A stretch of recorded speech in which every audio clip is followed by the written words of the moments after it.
So now we're going to look at actually locating, searching for, and checking out eBooks from the Ohio eBook Project. And we're starting again in our library's webpage, smfpl.org. I'm going to scroll down and find the download audiobooks, ebooks, music, and video link. I'm going to click on download. And it takes me right out to the Ohio eBook Project webpage again. And I always recommend that when you're looking for books, that you use the advanced search, because the advanced search just is by far the best way to zero in on something that you would like to read. I'm going to click advanced. Here is the search page. And the first thing that you want to do is pick out your format. There are two ebook formats available, the EPUB and the PDF ebook. And most ebook readers can handle both of those formats. But the EPUB ebooks are by far the more sort of friendly to use, because the EPUBs are set up so that if you change the font size, you can, the text will reflow so that it fills the width of the page in a nice way. Whereas the PDFs, some of them are set up that they can do that, but most of them can't. Most of them, a PDF is more like just taking a scan of the book page. And so you sometimes have to sort of go back and forth on the book page, and it's not as helpful. It's not as friendly to work with. So I'm going to look for EPUB ebooks. I like them. And then you can pick a subject if you want to narrow down your search. There's something around 5,000 EPUB ebooks in the collection here. And so I don't want to scroll through all of them. I'm going to go down to science fiction because that's one of my things that I like. But as you can see, you can put in mystery or physics or anything that is of use to you. So I'm going to click science fiction.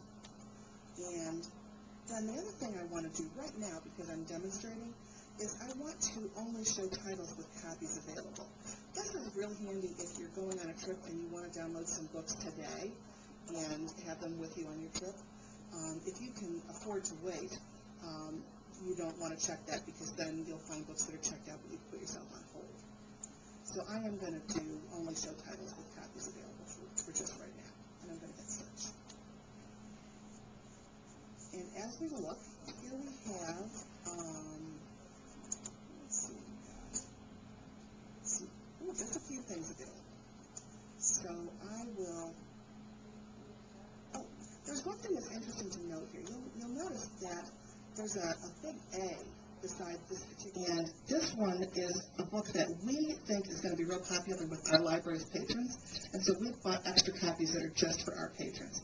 We can't tell whether there's a copy available right now yet, because I haven't signed in. It's telling me to sign in. So why don't I go back and do that? I'm going to come up to the top here and sign in. You can do this at any stage in the proceedings, but I'm going to do it now so that we can see if that book's really available. Notice that you have a list of all the libraries that are part of the eBook project.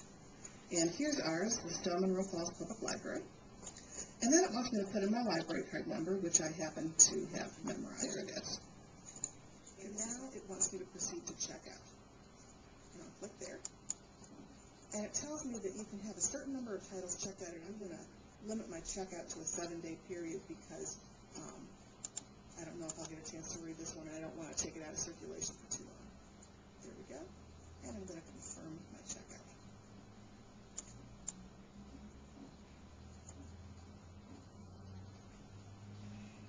And now it takes me to a download page.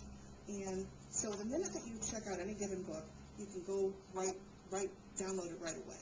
You can also get to the place where you would download a book digital account. And up here at the top, there's a link that takes